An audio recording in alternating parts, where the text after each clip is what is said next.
Si vous avez plus de 60 ans et que vous souhaitez conserver une vie saine et fonctionnelle, arrêtez tout et écoutez bien car ce que je vais vous dire pourrait vous épargner de la douleur de l'embarras et même une intervention chirurgicale. Oui, une opération. J'ai vu cela arriver bien trop souvent. Je suis la Dre Isabelle Moreau, médecin, spécialisée en gériatrie.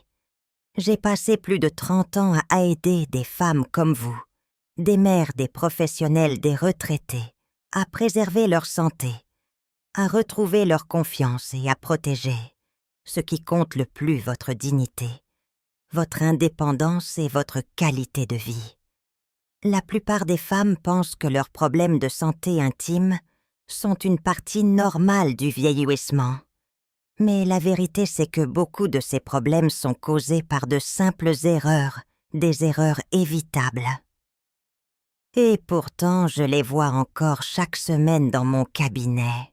Aujourd'hui, je vais partager 10 choses que vous ne devriez jamais faire à votre corps, surtout après 60 ans, et ce qu'il faut faire à la place. Ces 10 règles peuvent vous protéger des rapports douloureux, des infections chroniques et même du cancer.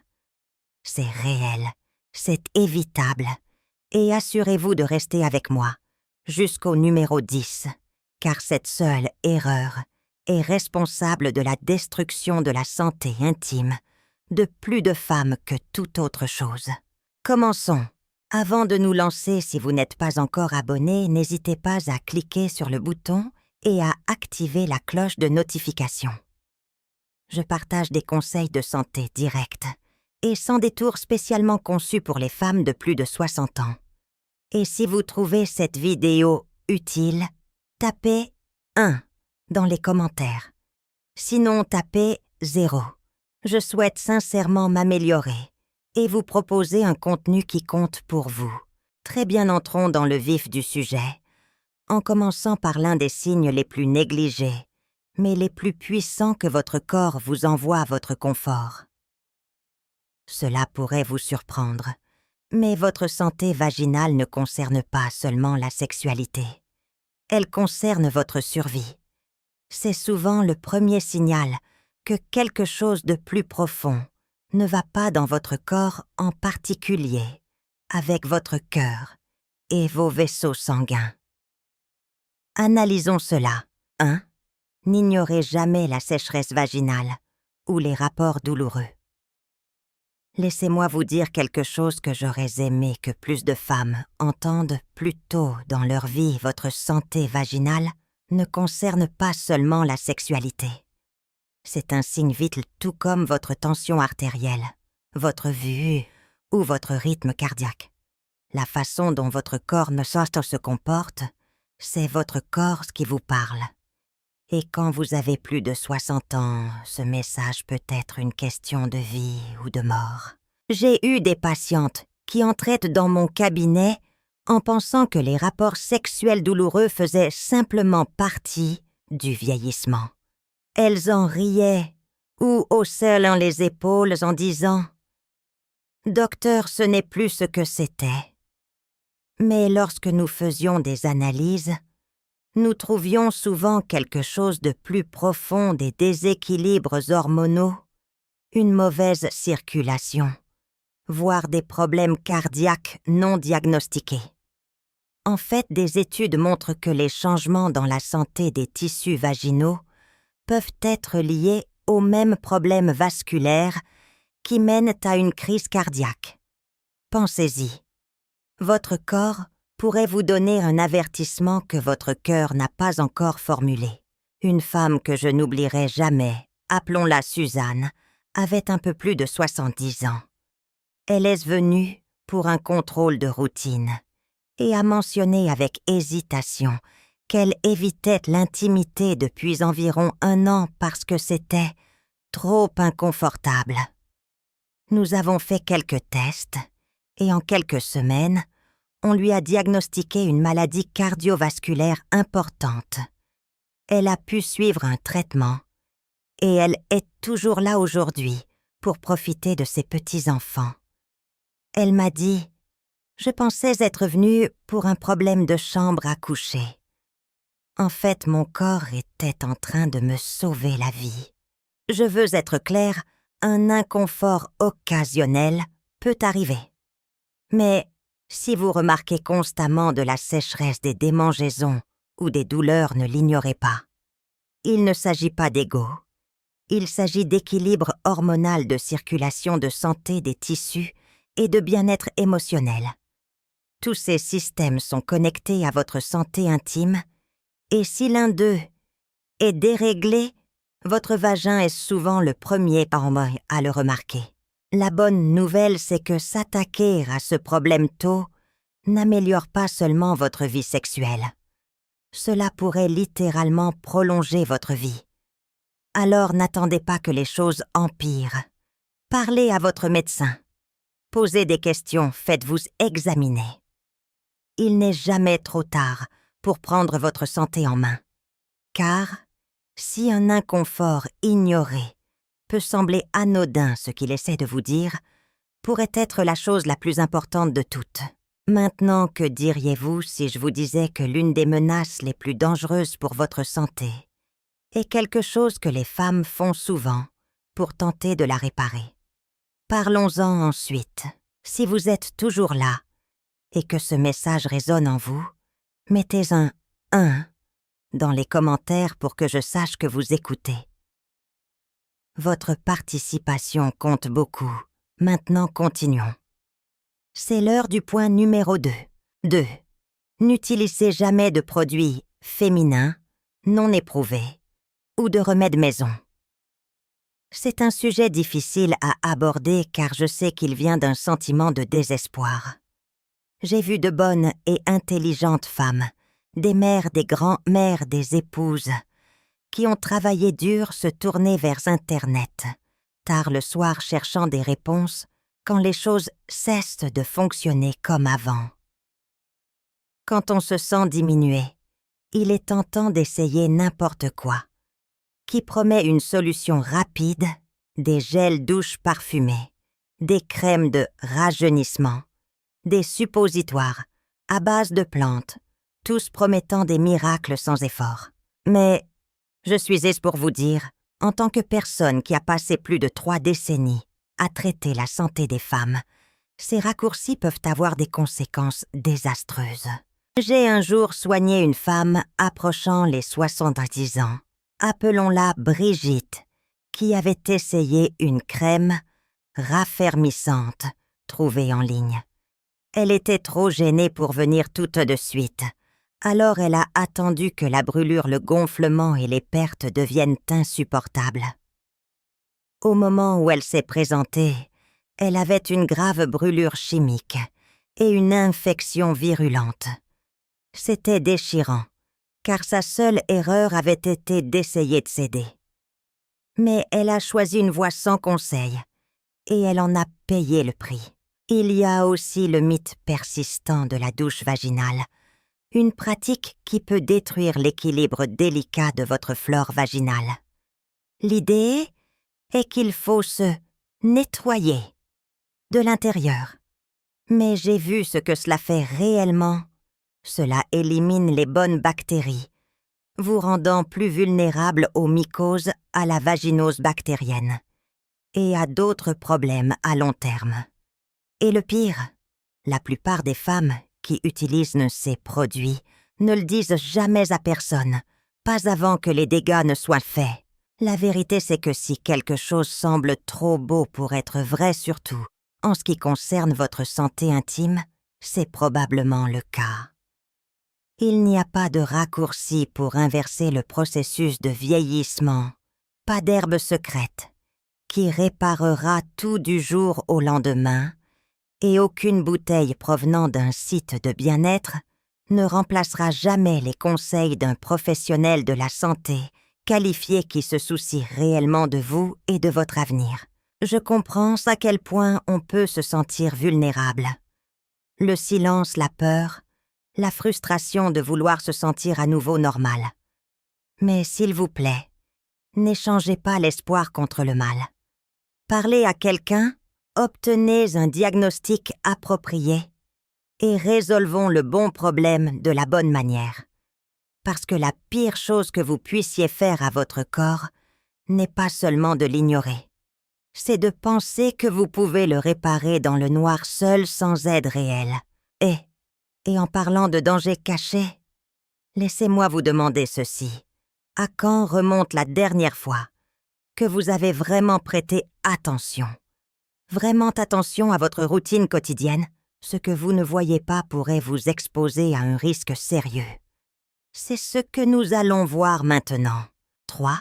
Ne négligez jamais l'hygiène, mais n'en faites pas trop. Je sais que l'hygiène n'est pas le sujet le plus passionnant.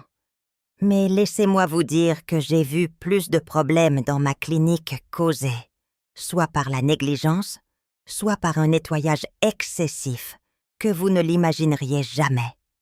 C'est une de ces choses qui semblent si simples, et pourtant quand ce n'est pas fait correctement, cela peut mener à l'inconfort, à l'infection, et dans de rares cas, à quelque chose de bien plus grave. J'ai un jour soigné une enseignante à la retraite d'un peu plus de 70 ans, une femme charmante que nous appellerons Françoise. Elle est venue avec une éruption rouge et irritée, et m'a dit « Docteur, je me lave à cet endroit 2 fois par jour. Je ne comprends pas. » Et c'était là le problème. Elle frottait avec un savon fort et très parfumé, utilisant même un gant de toilette. Ses intentions étaient bonnes, mais elle endommageait la peau délicate de la vulve, éliminant les huiles protectrices et créant les conditions parfaites pour l'irritation et l'infection.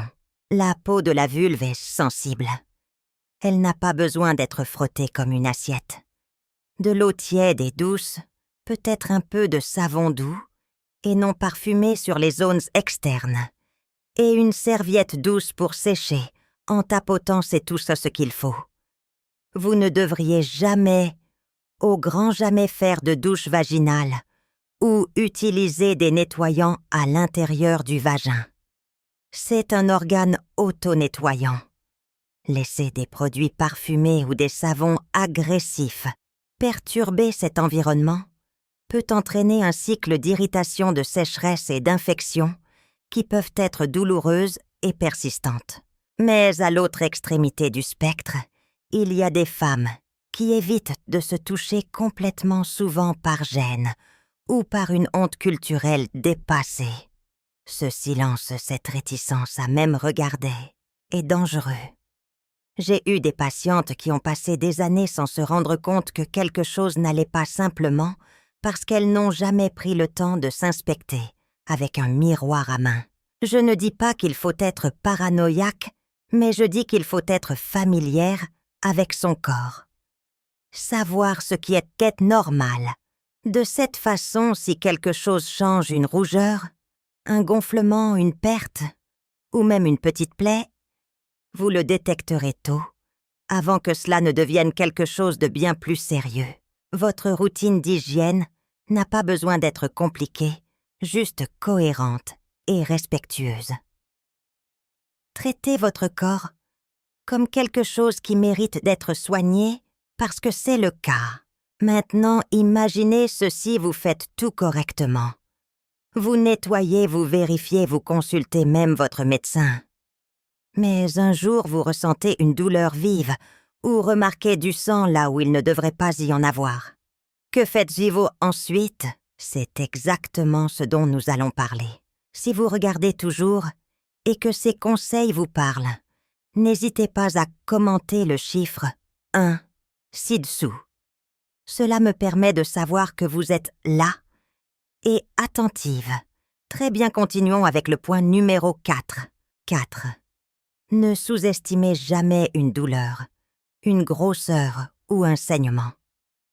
Il y a quelque chose dans le fait d'être une femme, surtout des générations précédentes, qui vous apprend à tenir bon, à surmonter la douleur, à ne pas se plaindre, à ne pas faire d'histoire, à moins que ce ne soit insupportable.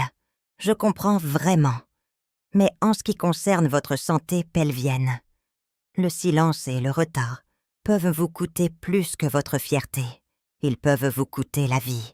Je n'oublierai jamais une patiente, une femme discrète, approchant les 70 ans, nommée Martine, qui est venue après que sa fille l'ait finalement convaincue de se faire examiner.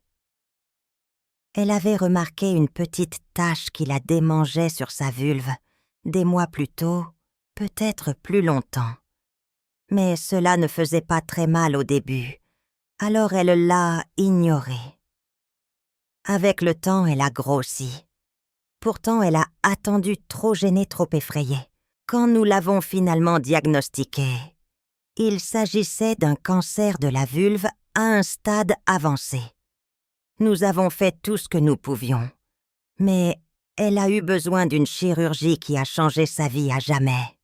Et la vérité, c'est que si elle était venue dès qu'elle l'avait remarqué, nous aurions pu le détecter assez tôt pour le traiter simplement et même préserver tout ce qui comptait pour elle. La douleur, les plaies, les pertes inhabituelles ou les saignements, ce sont les moyens qu'a votre corps d'agiter un drapeau rouge. Tout saignement, après la ménopause, n'est pas normal et doit être examiné par un médecin.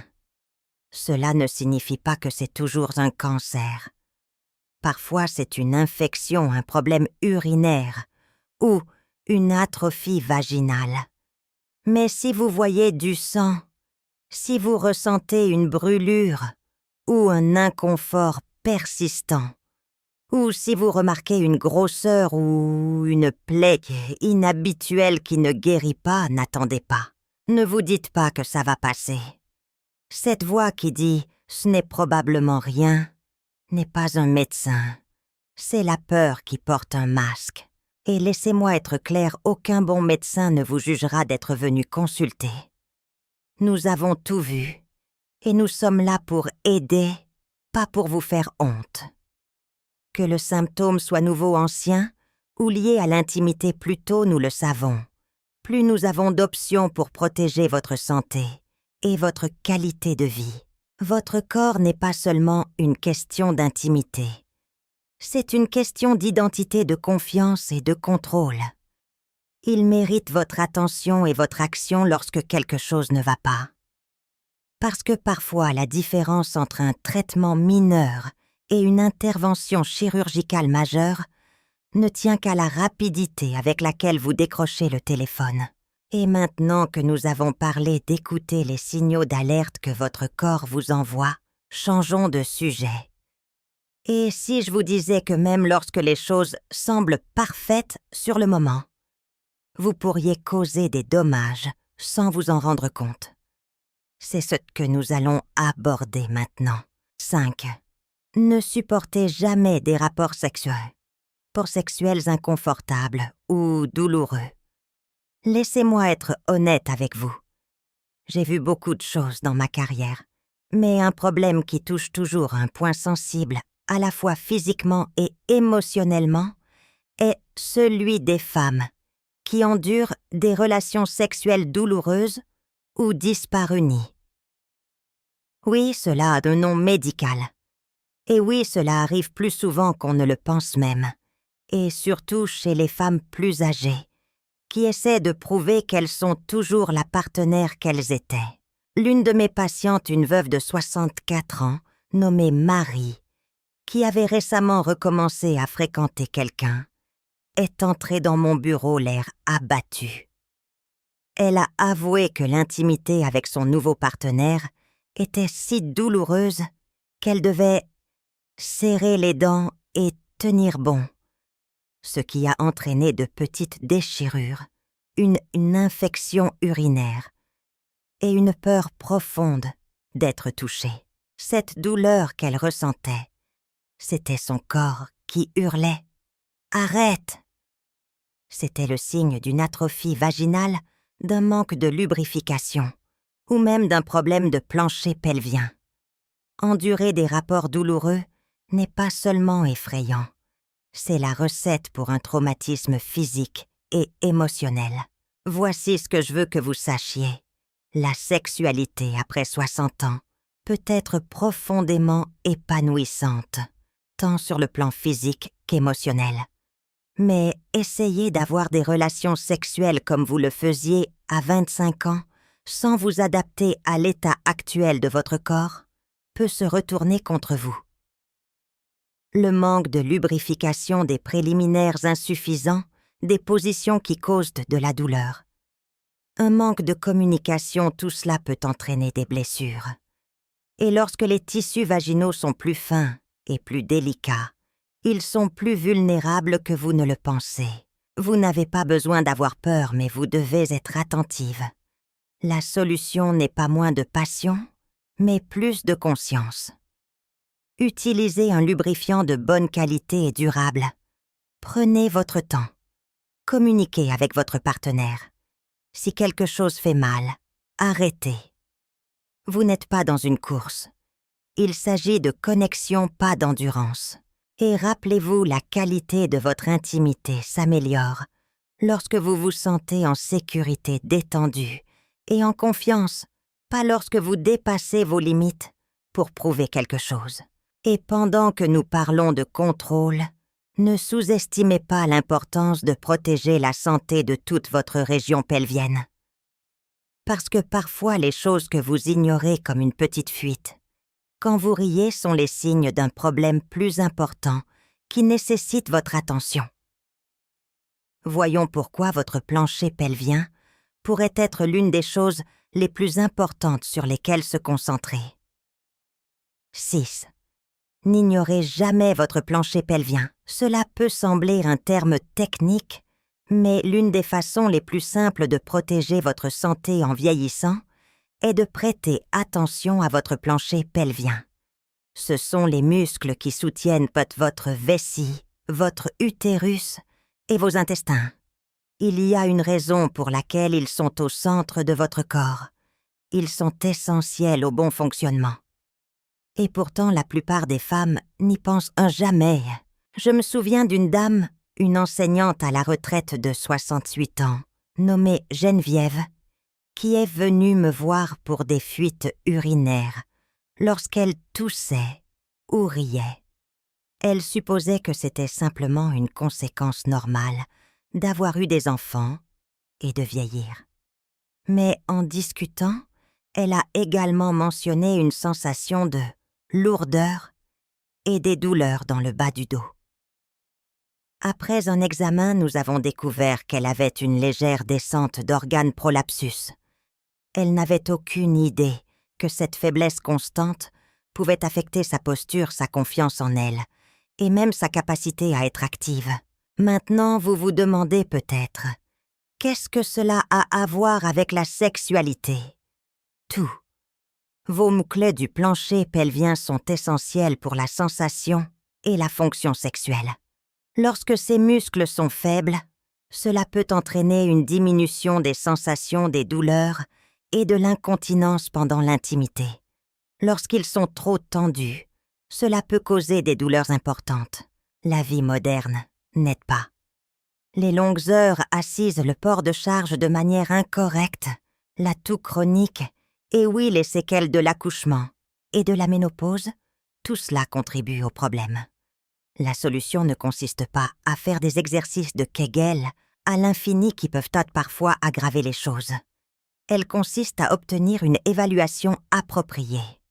Un kinésithérapeute spécialisé en rééducation périnéale peut faire des miracles. Il peut vous apprendre à renforcer ou à détendre correctement ces muscles.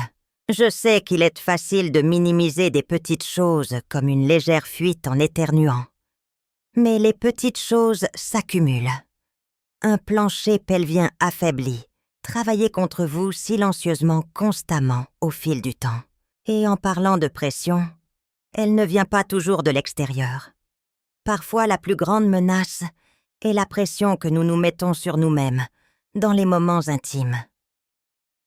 Parlons d'une habitude dont beaucoup de femmes ne réalisent même pas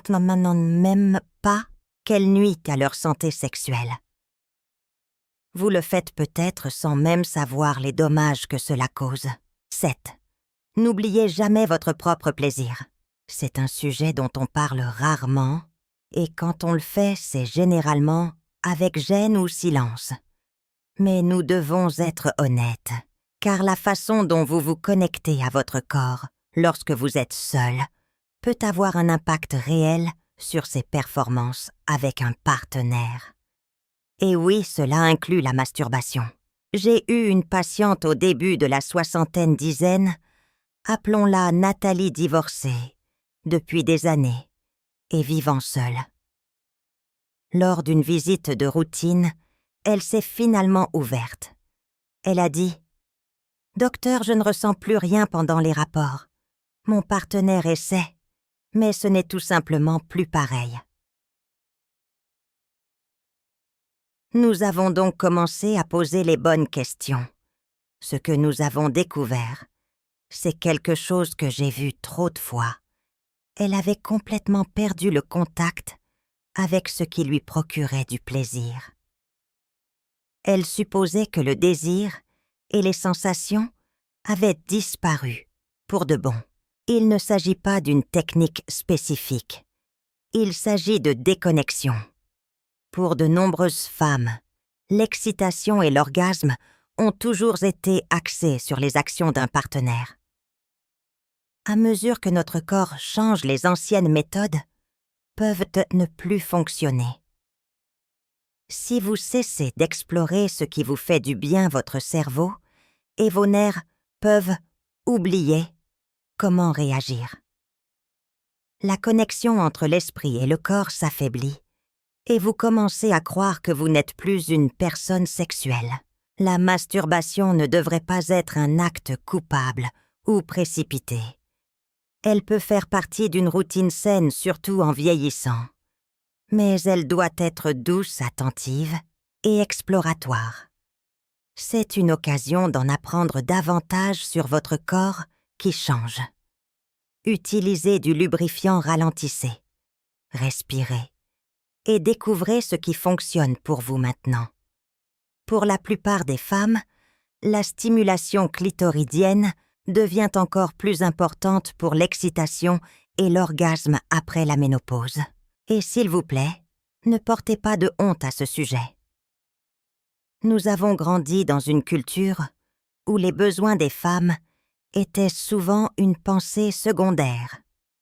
Mais le silence crée de la confusion, et la confusion peut conduire à un sentiment de perte qui vous blesse à long terme.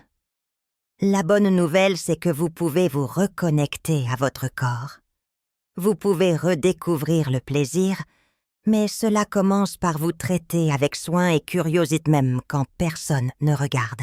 Et pendant que nous sommes sur le sujet des choses qui détruisent silencieusement la santé intime, il y a une habitude qui fait plus de dégâts que tout autre. Et elle est complètement légale, socialement acceptée et incroyablement addictive. Parlons-en maintenant. 8. Ne fumez jamais et recommencez à bouger.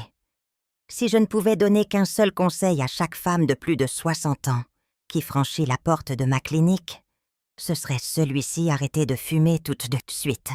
Pas le mois prochain, pas un jour maintenant.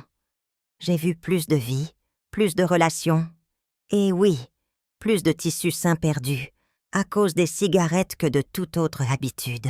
L'une de mes patientes, de longue date une ancienne infirmière, approchant les 70 ans nommée Chantal, m'a dit un jour « J'ai abandonné les sucreries, je surveille mon seul. Mais ces cigarettes, elles me sont restées comme une vieille homme. Le problème, c'est que cette vieille amie détruit sa santé de l'intérieur. Elle est venue frustrée, se plaignant d'une sécheresse vaginale sévère et d'infections récurrentes qu'aucune crème ne pouvait guérir. Nous avons fait les tests. Sa circulation était mauvaise et les vaisseaux sanguins qui fournissent de l'oxygène à ses tissus pelviens étaient resserrés. Et devinez ce qui était à l'origine de tout ça. Des décennies de tabagisme. Voyez-vous, vos tissus vaginaux et vulvaires sont riches en vaisseaux sanguins. Ils ont besoin d'un flux sanguin fort et régulier pour rester élastiques, lubrifiés et sains. Fumer endommage les vaisseaux sanguins, durcit les artères et réduit la capacité du sang à circuler librement. Avec le temps, ces dommages s'accumulent, et au moment où vous sentez la différence là-dessous, le processus est déjà bien avancé ailleurs, souvent dans le cœur, le cerveau ou les poumons. Mais il ne s'agit pas seulement d'abandonner une mauvaise habitude. Il s'agit de la remplacer par quelque chose de bon. Bouger votre corps, même juste une marche quotidienne, peut faire des merveilles pour votre circulation, votre équilibre hormonal et votre confiance. Vous n'avez pas besoin de devenir une fanatique de la salle de sport. Vous avez juste besoin de bouger. J'ai vu des femmes de 70 ans qui n'avaient jamais fait d'exercice de leur vie retrouver leur énergie et leur santé intime simplement en ajoutant 30 minutes de marche et d'étirement léger à leur routine. Et quand vous bougez, quand vous respirez profondément, quand vous traitez votre corps avec soin, il répond, il guérit. Et oui, il fonctionne mieux. Vous pourriez penser qu'il est trop tard ou que les dégâts sont faits, mais ce n'est pas le cas. Votre corps a une incroyable capacité à rebondir si vous lui en donnez la chance. Le pas le plus difficile est le premier, mais une fois que vous l'avez fait, tout le reste commence à changer. Maintenant, vous avez probablement entendu l'expression « la force de l'esprit sur la matière ». N'est-ce pas? Eh bien, et si je vous disais qu'en matière de santé intime, votre état d'esprit pourrait être soit votre plus grand allié, soit votre pire ennemi? Parlons-en ensuite. 9. N'ayez jamais honte des changements de votre corps ou de votre libido. S'il y a une chose que j'aimerais pouvoir enlever des épaules de chaque femme, c'est le poids silencieux de la honte. J'ai vu ce poids dans leurs yeux des femmes de 60, même 80 ans, assises en face de moi, dans la salle d'examen réticentes, à parler non pas parce qu'elles ont mal physiquement, mais parce qu'elles ont l'impression d'avoir perdu une partie d'elles-mêmes, comme si leur désirabilité s'était évanouie, et avec elle leur sentiment d'identité, leur confiance, peut-être même leur valeur. Une patiente, une ancienne enseignante de 72 ans nommée Jeanne, l'a formulée ainsi.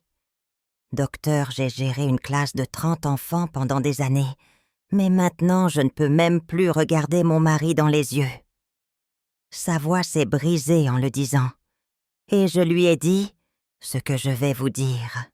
Vous n'êtes pas brisée, vous n'êtes pas moins femme parce que votre corps a changé.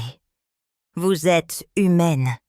Et cela fait partie de l'expérience humaine, une expérience qui mérite la compassion, pas la punition. La vérité, c'est que chaque femme connaît des changements dans sa fonction sexuelle en vieillissant. Parfois, c'est physique, les hormones, la circulation, les changements tissulaires. Mais plus souvent qu'on ne le dit, c'est psychologique. Une expérience inconfortable mène à la peur. Cette peur mène à l'évitement de l'intimité. Puis un partenaire se sent rejeté et le cycle se resserre. Avant que vous ne vous en rendiez compte, ce n'est pas votre corps qui vous retient. C'est l'histoire que vous vous racontez. Rompre ce cycle commence par la grâce, par le pardon. De ne plus avoir 25 ans, par la prise de conscience que l'intimité est plus qu'un simple acte spécifique.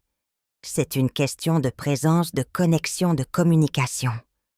Lorsque vous cessez de mesurer votre valeur à ce que votre corps fait ou ne fait pas, vous commencez à vous donner l'espace de ressentir, à nouveau de profiter, à nouveau de vous connecter, à nouveau.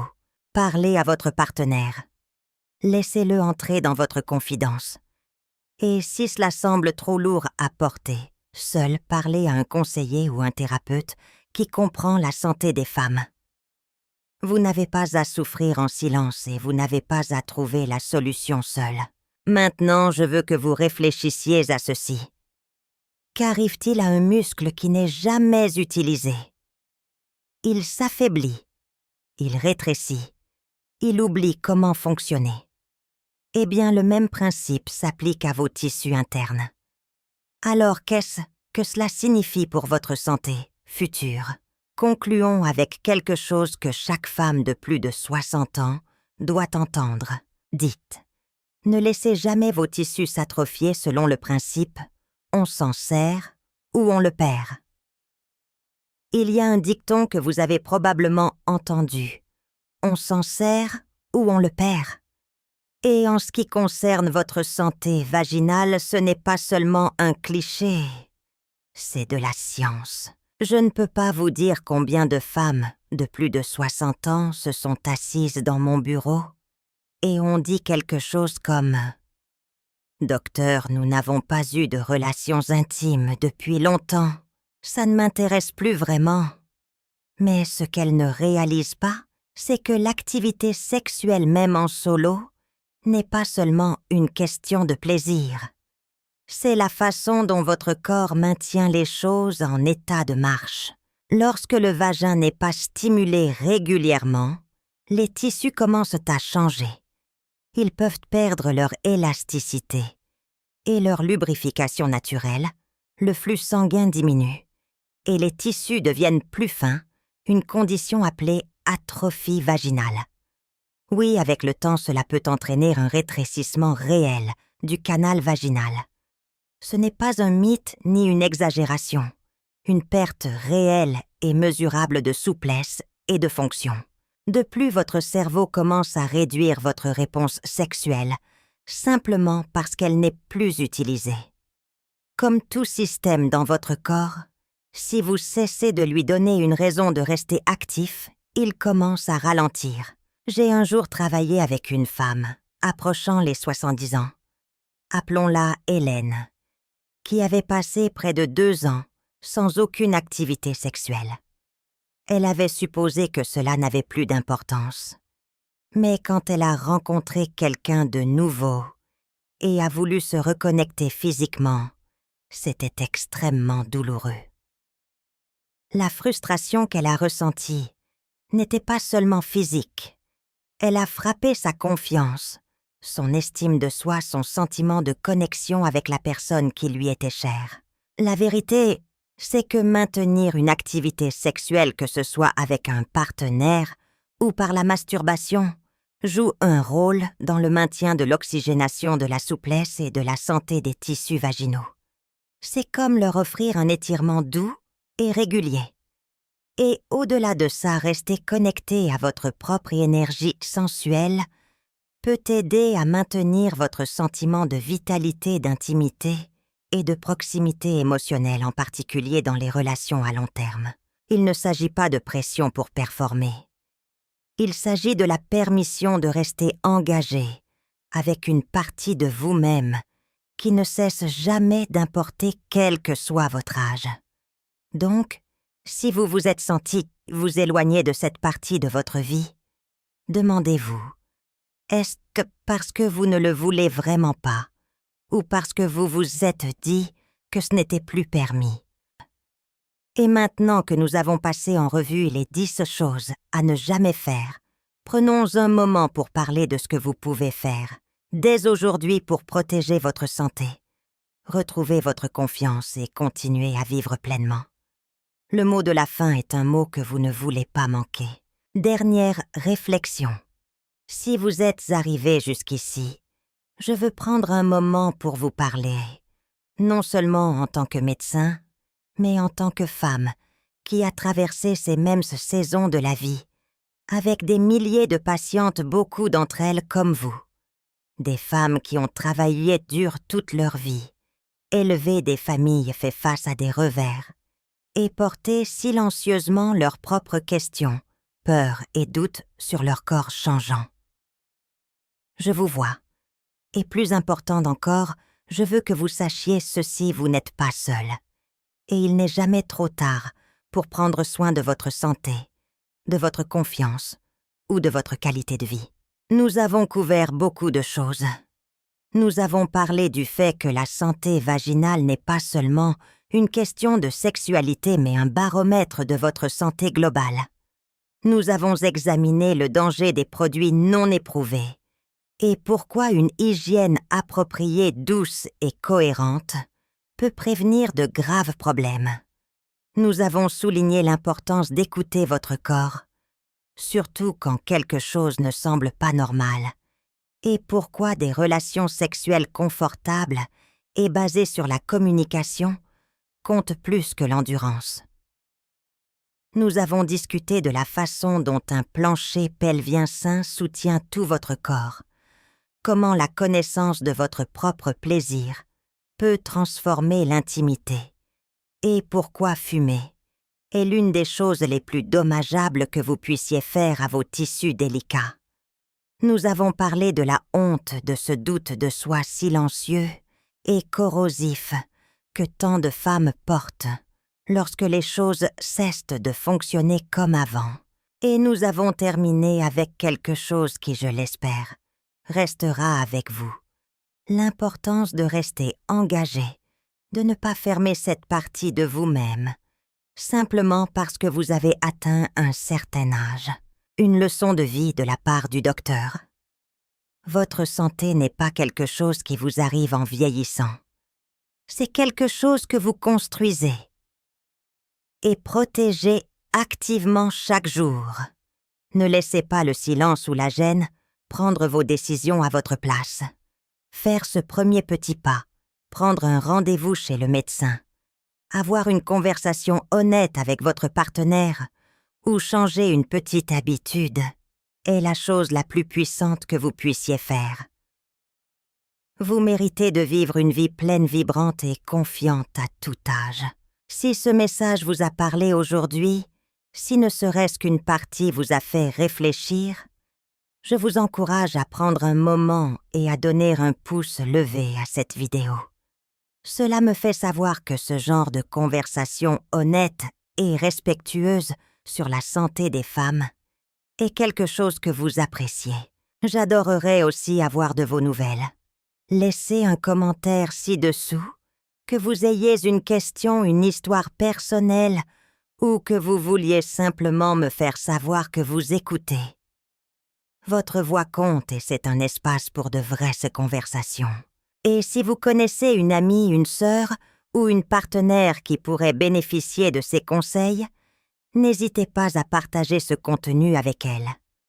Vous pourriez être surprise du nombre de femmes qui se posent silencieusement les mêmes questions, et un petit geste pourrait faire une grande différence dans la vie de quelqu'un. Enfin, si ce n'est pas déjà fait, assurez-vous de vous abonner et d'activer les notifications. Je publierai d'autres contenus comme celui-ci spécialement conçus pour les femmes comme vous qui sont prêtes à rester fortes, informées et à bien vivre à chaque étape de la vie.